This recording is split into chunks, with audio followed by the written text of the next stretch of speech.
صلی اللہ علیہ وسلم کے ساتھ برتی گئی ہمیشہ ملحوظ خاطر رکھنا چاہیے۔ اس لیے میں پھر اور بار بار بتاکید حکم کرتا ہوں کہ جنگ و جدال کے مجموعوں، تحریکوں اور تقریبوں سے کنارہ کشی کرو، اس لیے کہ جو کام تم کرنا چاہتے ہو یعنی دشمنوں پر حجت پوری کرنا، وہ اب خدا تعالیٰ نے اپنے ہاتھ میں لے لیا ہے۔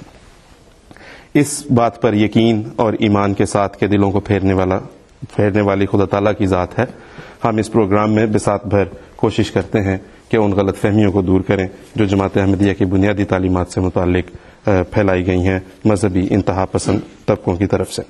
تو اس کے لیے ہم اپنے ویور سے بھی کہتے ہیں، ان کو دعوت دیتے ہیں کہ وہ جماعت احمدیہ کی بنیادی تعلیمات کے سلسلے میں کوئی بھی سوال اگر پوچھنا چاہیں، اس کے لیے ہم کانٹیکٹ ڈیٹیل ہمارے پروگرام میں ہم بتاتے ہیں۔ quest@mta.tv ہمارا ای میل ایڈریس ہے، اس پر بھی بذریعہ ٹیلی فون بھی اپنا سوال ریکارڈ کرا سکتے ہیں اور بذریعہ ڈاک بھی ہمیں سوالات بھیج سکتے ہیں۔ تو ہم وہ سوالات لیتے ہیں اور ان سوالوں کے یہاں پر جواب دینے کی کوشش کرتے ہیں۔ آج جو پہلا سوال ہے وہ ڈاکٹر ثاقب لطیف صاحب کی طرف سے ہے، ہمارے ایک احمدی دوست ہیں۔ انہوں نے یہ جاننا چاہا ہے کہ جو ہمارے غیر احمدی دوست ہیں وہ یہ استدلال کرتے ہیں ایک حدیث سے جس میں یہ فرمایا گیا ہے کہ نبوت مکمل ہو چکی ہے علاوہ بعض مبشرات کے، اور جب رسول اللہ صلی اللہ علیہ وسلم نے یہ فرمایا تو بعض صحابہ نے یہ جاننا چاہا کہ اس سے کیا مراد ہے، تو آپ نے فرمایا کہ مبشرات سے مراد وہ خوشخبریاں ہیں جو خواب کے ذریعے، رویا کے ذریعے جو ہے وہ امت کے نیک اور پاک لوگوں کو دی جائیں گی۔ تو اس سے غیر جماعت دوست جو ہیں وہ یہ استنباط کرتے ہیں کہ نبوت کسی بھی قسم کی اب نہیں آ سکتی اور ہر قسم کی نبوت ختم ہو چکی ہے۔ صاحب یہ جو سوال ہے یہ دراصل ایک بہت وسیع سوالات کے مجموعے کا حصہ ہے، اور جہاں تک ختم نبوت کے بارے میں صحیح موقف کا تعلق ہے وہ تو یقیناً وہی ہے جو قرآن مجید میں اللہ تعالیٰ نے بیان فرما دیا۔ اس کے بعد احادیث میں بھی ہمیں بڑے کثرت سے رسول پاک صلی اللہ علیہ وسلم کے ارشادات ملتے ہیں جن میں اس موضوع کی وضاحت کی گئی ہے، لیکن ہمارے غیر از جماعت جو دوست ہیں وہ ختم نبوت کے موضوع پر مختلف احادیث کو اپنی دلیل کے طور پر اور سہارے کے طور پر پیش کرتے ہیں۔ ان میں سے ایک حدیث یہ ہے جس کا آپ نے آج کے سوال میں ذکر کیا ہے۔ یہ اس حدیث کے الفاظ جو بنیادی ہیں وہ یہ ہیں کہ لم یبقى من النبوت الا المبشرات۔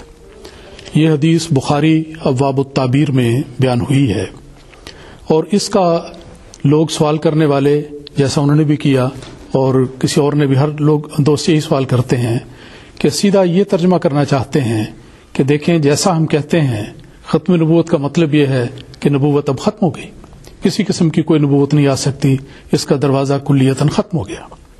حالانکہ اگر غور کیا جائے تو نبی پاک صلی اللہ علیہ وسلم کی اس ارشاد کے اندر ہی اس کا جواب موجود ہے۔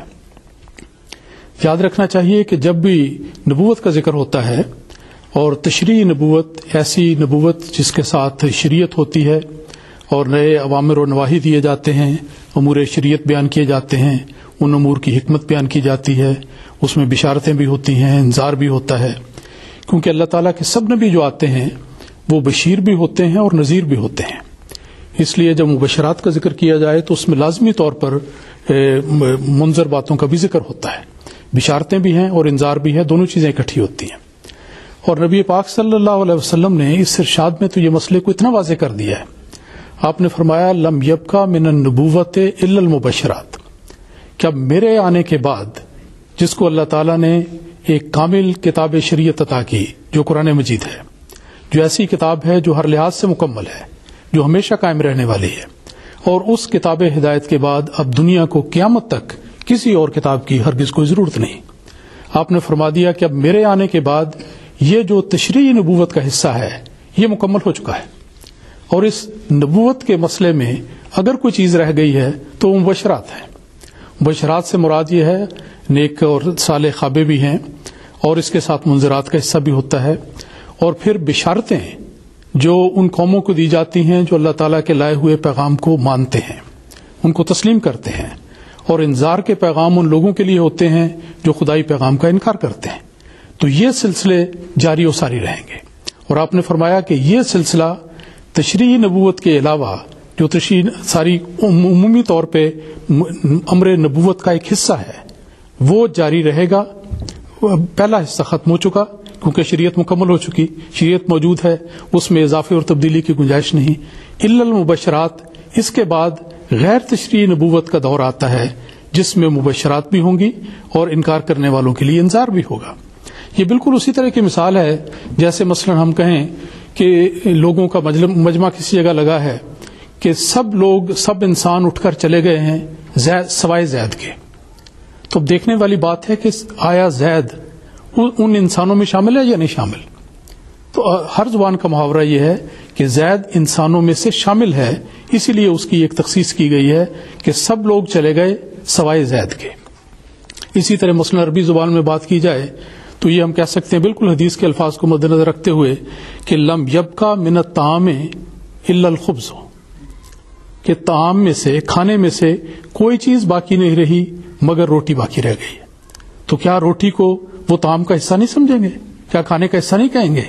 یہ جو ترجمہ کیا جاتا ہے کہ نبوت چلی گئی، ختم ہو گئی اور اب سوائے یہ رہ گئی ہیں بشارتیں، اور وہ کہتے ہیں کہ گویا اس میں ساری نبوت کا سلسلہ ختم ہو گیا. حالانکہ یہ جو مبشرات ہیں یہ امر نبوت کا حصہ ہیں اور ہر تشریعی نبوت کے ساتھ بھی شامل ہوتی ہیں، اور خاص طور پر غیر تشریعی نبوت جس میں نئی شریعت نہیں ہوتی اس کے ساتھ بشارتیں بھی ہوتی ہیں ماننے والوں کے لیے اور انذار بھی ہوتا ہے انکار کرنے والوں کے لیے. تو یہ ارشاد تو اپنی ذات میں اس مسئلے کی پوری طرح وضاحت کرتا ہے کہ کون سی نبوت رسول پاک صلی اللہ علیہ وسلم کے آنے کے ساتھ مکمل ہو جانے کی وجہ سے اب آئندہ کے لیے بند ہے. اس لیے کہ نئی شریعت والی نبوت آنے کی ضرورت نہیں، کامل و مکمل شریعت قیامت تک کے لیے اللہ تعالیٰ نے دے دی. باقی اس شریعت کے تابع ایسی شریعت جس میں شریعت کے نئے احکام نہ ہوں بلکہ اسی شریعت کے تابع ہو، اس کے ساتھ اس میں بشارتیں بھی ہوں، انکار کرنے والوں کے لیے انذار بھی ہو، ایسا سلسلہ غیر تشریعی نبوت کا اس کے بعد بھی جاری رہے گا. وہ تابع ہوگا نبی پاک صلی اللہ علیہ وسلم کی شریعت کے. تو یہ بالکل سیدھی سادی ایک حدیث ہے، اس میں پورا مضمون واضح کر دیا گیا ہے. اس کے بعد تو کوئی اختلاف باقی نہیں رہنا چاہیے. جی بالکل ٹھیک ہے مولانا صاحب، بہت بہت شکریہ، جزاک اللہ. نصیر قمر صاحب، ایک اور سوال جس طرح میں نے پروگرام کے شروع میں بھی ذکر کیا تھا کہ آج ہمارے ساتھ آڈینس بھی ہیں یہاں پہ، جامعہ احمدیہ UK کے طلباء ہیں، تشریف رکھتے ہیں یہاں پہ. ان میں سے کاشف ورک صاحب ایک سوال پوچھنا چاہتے ہیں. السلام علیکم. حضرت صلی اللہ علیہ وسلم کے ایک فرزند حضرت ابراہیم کو کم سنی میں ہی وفات پا گئے تھے، اور حضرت صلی اللہ علیہ وسلم نے ان کے بارے میں فرمایا بھی تھا کہ اگر یہ زندہ رہتے تو ضرور ایک صدیق نبی بنتے. اب غیر احمدی جو نتیجہ نکالنا چاہتے ہیں وہ یہ کہ نبوت ختم ہو چکی ہے، لہذا ابراہیم علیہ السلام کو وفات دی گئی تھی. تو غیر احمدیوں کے اس خیال کے جواب میں ہم کیا کہہ سکتے ہیں؟ یہ استنباط جو انہوں نے کیا ہے وہ اس حدیث سے نہیں ہوتا.